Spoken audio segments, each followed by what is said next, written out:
একদিন মস্ত বড় ডাক্তার হয়ে এই সমাজটার সেবা করতে, কিন্তু কিন্তু জানি না রে শেষ পর্যন্ত আমার পড়াশোনাটা আমি চালাতে পারবো কিনা।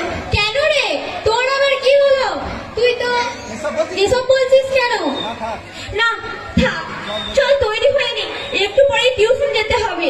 যাবার সময় মলিকে ডেকে নেব। সে তো না হয় যাবো, কিন্তু ময়না তোর কি হয়েছে বলতো? তুই কিছু একটা গোপন করতে চাইছিস। তুই তো এরকম করে কথা বলিস না। কি হয়েছে তোর? এই ময়না, তুই এখানে দাঁড়িয়ে দাঁড়িয়ে গল্প করছিস আর তোর মা তোকে পুরো পাড়া খুঁজে বেড়াচ্ছে।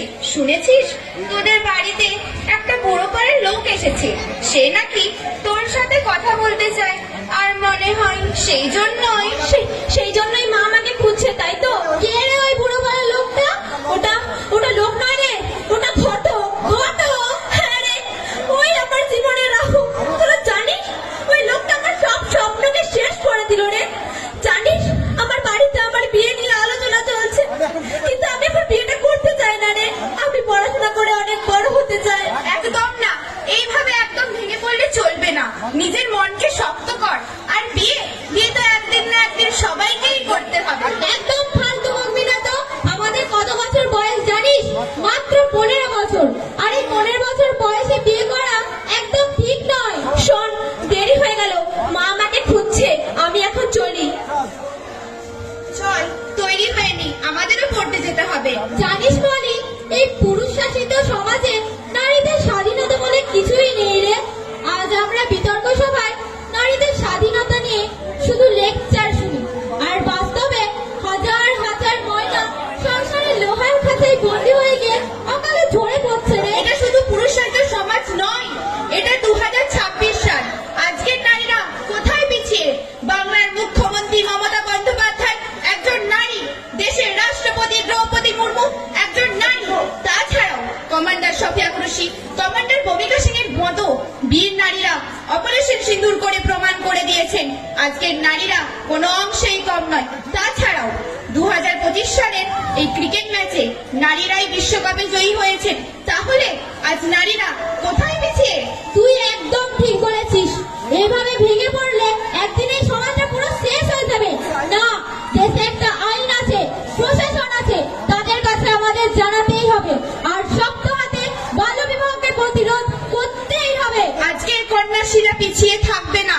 এই বাল্য বিবাহকে সমাজ থেকে উৎখাত করতে শুরু হোক লড়াই।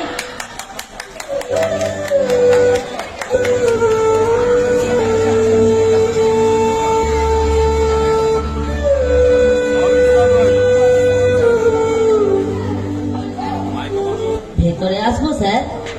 হ্যাঁ আয়। কি রে, কয়দিন আসেননি কেন? স্যার বাড়িতে দিদিকে নিয়ে একটা সমস্যা চলছিল তো, তাই আসতে পারিনি। কেন রে, আবার কি হলো? বেশ কয়েকদিন ধরে দিদির শারীরিক অবস্থা ভালো যাচ্ছিল না। পেটে বাচ্চা থাকার কারণে সকলে খুব চিন্তায় ছিল। কিন্তু কি? স্যার সেদিন যদি আমার ভাইয়ের লোক আপনার কথা শুনতো, তাহলে আজ এই দুর্ঘটনা ঘটতো না।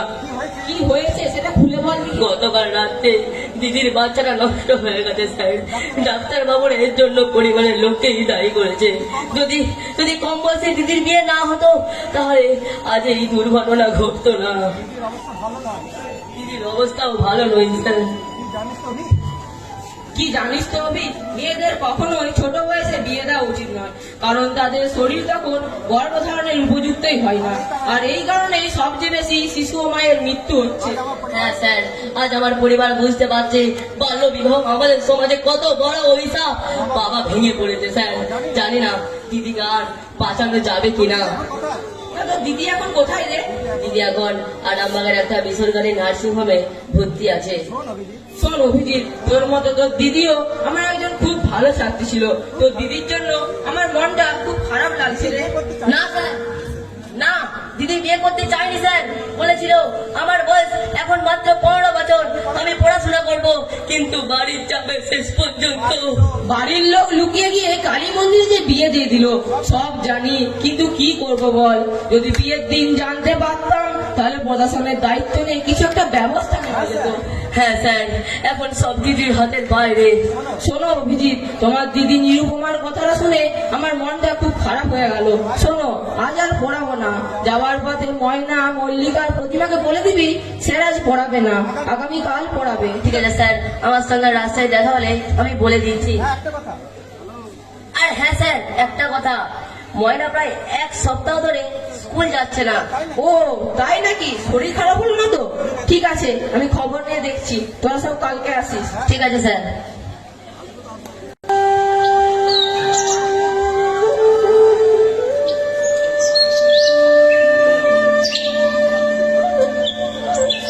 আচ্ছা, তোমার কি হয়েছে বলো দেখিনি? কদিন ধরে তোমাকে বেশ চিন্তিত লাগছে, শরীর খারাপ হলো নাকি? না গো ময়নার মা, না, মেয়ের বাবা তো, তাই ময়নার বিয়ের খরচ, যৌতুক এসব নিয়ে একটু ভাবতে হচ্ছে। তোমাকে তো একটা কথা আমি কিছুতেই বোঝাতে পারছি না, মেয়ের বিয়ে আমি দেব না। দেবে না মানে? আমি সবকিছু ঠিক করে ফেলেছি। ময়নার এখন বয়স মাত্র 15 বছর, ওর এখন পড়াশোনা করার সময়। তাছাড়া ময়নাও তো এখন বিয়ে করতে রাজি নয়। তোদের মা মেয়ের কথা আমার কিচ্ছু যায় আসে যায় না, আমি বাড়ির কর্তা, তাই আমার কথাই শেষ কথা। তাছাড়া ভালো ছেলে, রোজগার করে ভালো, এই সুযোগ ছাড়া মানে নিজের পায়ে কুড়ুল মারা। তুমি যাই বোঝাও না কেন, ময়নার এত বড় সর্বনাশ করতে আমি কিছুতেই দেব না। ময়না এখন পড়বে, তাছাড়া বিয়ের প্রশ্নে মা মেয়ের মতামতটাও তো জরুরি। কম বয়সে বিয়ে করে আমি হাড়ে হাড়ে বুঝতে পারছি জীবনটা আমার আতুর ঘর, রান্নাঘর আর ঠাকুর ঘরেই কেটে গেল। মা, আমি এখন বিয়ে করবো না মা। মায়ের আশ্রয় প্রশ্রয়ে মেয়েটা বেড়া হয়ে যাচ্ছে। শোন, কান খুলে শুনে রাখ, সামনের লগ্নে তোর বিয়ে, দেখি কে আটকায়। কি হলো, কাঁদছিস কেন? আমি তো আছি। আমাকে বাঁচাও মা, আমি এখন পড়তে চাই, এই সমাজটার কাজে লাগতে চাই। কই গো চন্দ্রনাথ, বাড়ি আছো নাকি?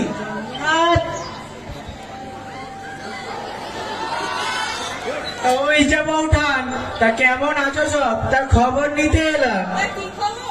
কি খবর চান? ওই বিয়ে বাড়ির বিষয়ে আর কি, বলি ফোনের টাকাটা রেডি আছে তো? আমি এখন বিয়ে করবো না। তা কি হয় মা, মেয়ে হলে তাকে সৎপাত্রে পাত্রস্থ করাই সমাজের নীতি। ময়না ঘরে আছে কাকিমা? এই তো ময়না, তা কি ব্যাপার রে তোর? আমি আবার পড়াশোনা করতে পারবো? কোনো চিন্তা নেই ময়না, আমি খবর নিয়েছি পশ্চিমবঙ্গ সরকার এই বাল্য বিবাহ বন্ধ করার জন্য নানা রকম প্রচেষ্টা চালাচ্ছে। শুধু আমাদের প্রশাসনকে জানাতে হবে, তারও আগে বিষয়টা স্যারেদের জানাবো। সবার আগে বিকাশ স্যারকে জানানোটা দরকার।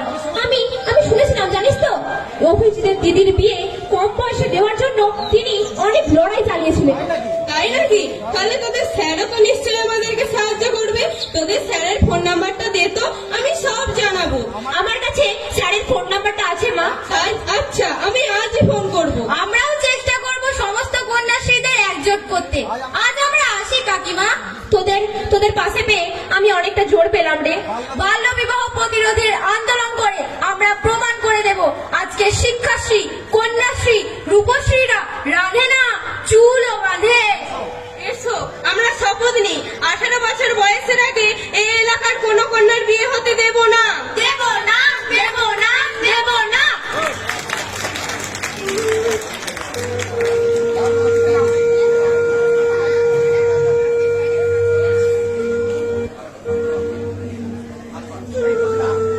ময়নার মা মিতালি দেবী ফোনেরা জানালেন তা যদি সত্যি হয় তাহলে সামনে খুব বড় বিপদ।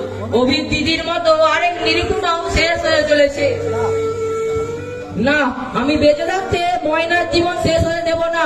প্রয়োজনে সবাইকে জেল খাটিয়ে ছাড়বো। হ্যাঁ আয়, এই সময় তোরা বল কি খবর? স্যার, শুনেছেন নিশ্চয়ই ওই ভজন ঘটক পাত্রপক্ষের কাছে মোটা অঙ্কের পাওনার জন্য ময়নার বাবাকে হাত করে ময়নার বিয়ে দেওয়া ঠিক করেছে। হ্যাঁ, পুরো ঘটনাটাই তো মিতালি দেবী ফোন করে জানিয়েছে। ময়নার সাথে কোথাও হয়েছে। শোন, আর দেরি করলে হবে না, আমাদের সত্তর প্রস্তুতি নিতে হবে। আমরা প্রস্তুত আছি স্যার। আমরা স্কুলের স্যারদিকেও জানিয়েছি, তারা আপনার সাথে কথা বলতে চান। শুধু তাই নয়, স্থানীয় ক্লাব, পঞ্চায়েত সদস্য, এমনকি স্বনির্ভর দলের মহিলারাও আমাদের পাশে থাকবেন বলেছেন। বাহ, তোরা অনেক দূর এগেছিস তো। শোন, তোদের একটা কাজ করতে হবে। বলুন স্যার।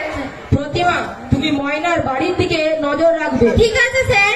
আমি আর দেরি না করে তোমাদের স্কুলে হেড স্যারের সঙ্গে দেখা করে আসি। আমরা সাথে যাব স্যার। না, তোমরা তোমাদের সহপাঠীদের দিয়ে প্রস্তুত থাকতে বলো, যাতে করে ময়নাকে জোর করে বাড়ি থেকে নিয়ে যেতে না পারে। ঠিক আছে স্যার। আমি স্কুলে কথা বলে থানা ওসি ও বিডিও সাহেবকে বিষয়টা জানিয়ে রাখি, কারণ এই লড়াইটা প্রশাসন আগে থেকেই শুরু করেছে।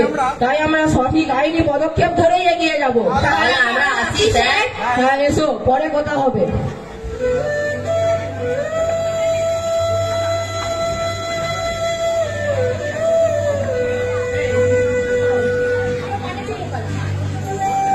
স্যার বাড়ি আছেন? ভেতরে এসো। তুমি এত হাঁপাচ্ছ কেন? আর বলবেন না স্যার, ময়নার বাবা আজ হঠাৎ করে ময়নার ইচ্ছের বিরুদ্ধে ময়নার জোর করে বিয়ে দিচ্ছে। কি বলছিস? কখন বিয়েটা হচ্ছে? স্যার, গোপনে খবর পেলাম আজ রাত্রি 8টায়।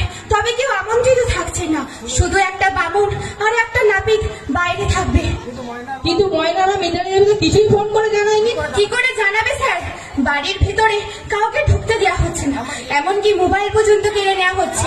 বাইরে ওই ভজন ঘটক নজর রাখছে। আচ্ছা মল্লিকা, প্রতিমার হাতে না একটা নম্বর দিয়েছিলাম, তাতে কি ময়না ফোন করেছিল? হ্যাঁ স্যার, আপনার দেওয়া 1098 এই চাইল্ডলাইন নাম্বারে ময়না ফোন করেছিল এবং তারা সাহায্য করার সম্পূর্ণ আশ্বাস দিয়েছে। খুব ভালো। শোন, তোদের একটা কাজ করতে হবে। বলুন স্যার। প্রতিমা, তুমি ময়না আর ভজন ঘটকের দিকে নজর রাখো, আর মল্লিকা, তুমি খবর নাও এই বিয়ে বাড়িতে বামুন ও নাপিত কে আছে। ঠিক আছে স্যার, তাহলে আমরা এখন আসি। হ্যাঁ, আরেকটা কথা, তেমন কিছু হলে আমাকে ফোন করে জানাবে। আমিও চললাম প্রয়োজনীয় পদক্ষেপ নিতে।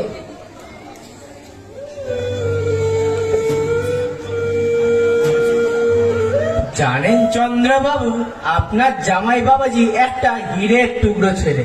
এইরকম ছেলে আপনি হাজারে একটাও পাবেন না। তারপর বাপের একটাই ছেলে, অবস্থাও ভালো না, আপনার মেয়ে রাজরানী হয়ে থাকবে। তবে হ্যাঁ, আমার ঘটকালি টাকাটা যেন। সে নিয়ে আপনি ভাববেন না ঘটক মশাই। ঈশ্বরের কাছে প্রার্থনা করুন আজ রাতে যেন ভালোই ভালোই বিয়েটা চুকে যাক, তাহলে মাথা থেকে বোঝাটা নামবে। অসম্ভব। আমি বেঁচে থাকতে ময়নার এত বড় ক্ষতি আমি কিছুতেই হতে দেব না। তোমাকে হাত জোর করে বলছি, তুমি এ বিয়ে তুমি বন্ধ করো। অসম্ভব, আজ রাতে ময়নার বিয়ে হবে। আমি সব প্রস্তুতি নিয়ে নিয়েছি। আমরাও সব প্রস্তুতি নিয়ে এসেছি। কে আপনারা? আর উনি তো আমাকে চিনেনি, আর উনি আমাদের সম্মানীয় বিডিও সাহেব, আর উনি জেলা থেকে চাইল্ডলাইন অফিসার সমর বাবু। আপনি এসেছেন স্যার? হ্যাঁ রে ময়না, আমি শুধু নয়, আমাদের জেলা থেকে চাইল্ডলাইন অফিসার ও বিডিও সাহেবও এসেছে। খুব ভালো করেছেন আপনারা। আমার মেয়ের বাল্য বিবাহ দয়া করে বন্ধ করুন। আপনি হলেন ময়নার মা, আপনি ময়নার বাবা, কিন্তু ইনি কে? উনিই হচ্ছেন যত নষ্টের মূল। একজন লোভী ঘটক হাজার হাজার ফুলের মতো কম বয়সী মেয়েদের টাকার লোভে ঘটকালি করে তাদেরকে মৃত্যুর দিকে ঠেলে দিচ্ছে। না স্যার না, ওর বাবাই বিয়ে দিচ্ছে। তা চন্দ্রনাথ বাবু, আপনি হয়তো জানেন দেশে একটা আইন আছে যে ছেলের বয়স 21 আর মেয়ের বয়স 18 না হলে তাদের কোনোভাবেই বিয়ে দেওয়া যাবে না। আর এই নিয়ম অমান্য করলে, ছেলে মেয়ের বিয়ে দিলে তা বাল্য বিবাহ নিরোধ আইন 2017 অনুযায়ী গুরুতর অপরাধ। বিয়ে তো দিতে হবে, মহিলা তো আমাদের মেয়ে, ওর ভালো তো আমরা চাই। তা চন্দ্রনাথ বাবু, আপনি নিশ্চয়ই জানেন আপনি নিজের মেয়ের ভালো করতে গিয়ে তাকে মৃত্যুর দিকে ঠেলে দিচ্ছেন। কি একই কথা বলছে। একই কথা বলছে।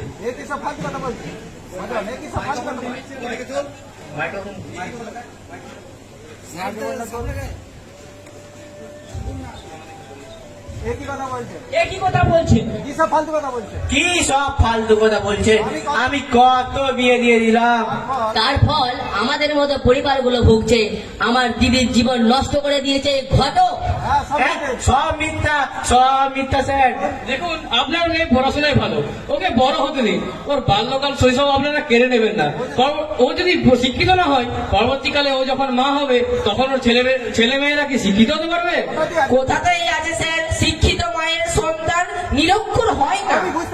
আমি তো বুঝতে পারলাম, কিন্তু মেয়েকে অতদূর পড়াশোনা করার টাকা পাবো কোথায়? তা চন্দ্রনাথ বাবু, আপনি হয়তো জানেন না, ছেলে মেয়েদের স্কুলে পড়াতে কোনো খরচ হয় না, কারণ পশ্চিমবঙ্গ সরকার এদের পাশে দাঁড়িয়েছে, ছেলে মেয়েদের শিক্ষিত করছে ও সরকারিভাবে তাদের সাহায্য করছে। তাছাড়াও তাদের বই, খাতা, জুতো, সাইকেল দেওয়া হয়। সরকারি বৃত্তি ও স্কলারশিপে আছে। শুধু তাই নয়, কন্যাশ্রী প্রকল্পে তাদের নগদ অর্থও দেওয়া হয়। কি বলছেন স্যার? আরো আছে চন্দ্রনাথ বাবু, আপনি যদি আমার মেয়ের বিয়ে 18 বছর পর্যন্ত না দেন, তাহলে আপনার মেয়ের অ্যাকাউন্টে এককালীন 25,000 টাকা দেওয়া হবে। আর এটাকেই রূপশ্রী প্রকল্প বলা হয়। সবচেয়ে বড় জিনিস কি জানেন চন্দ্রবাবু?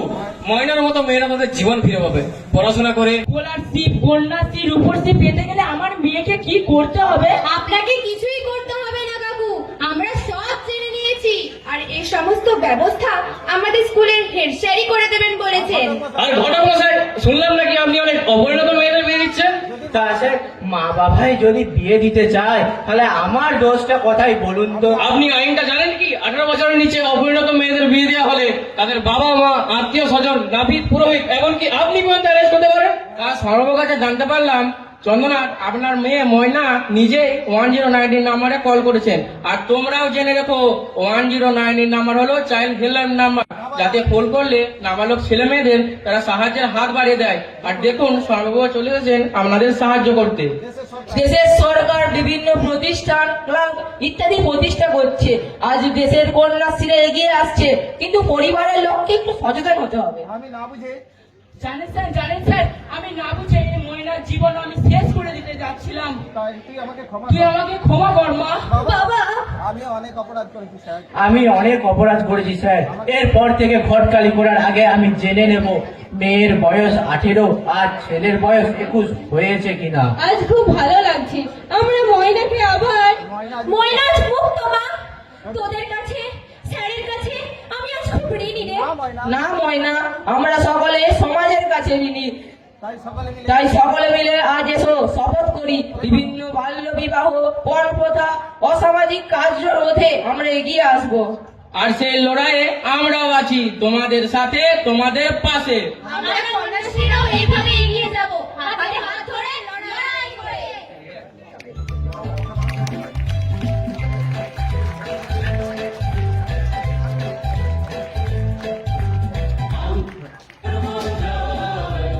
আমরা করবো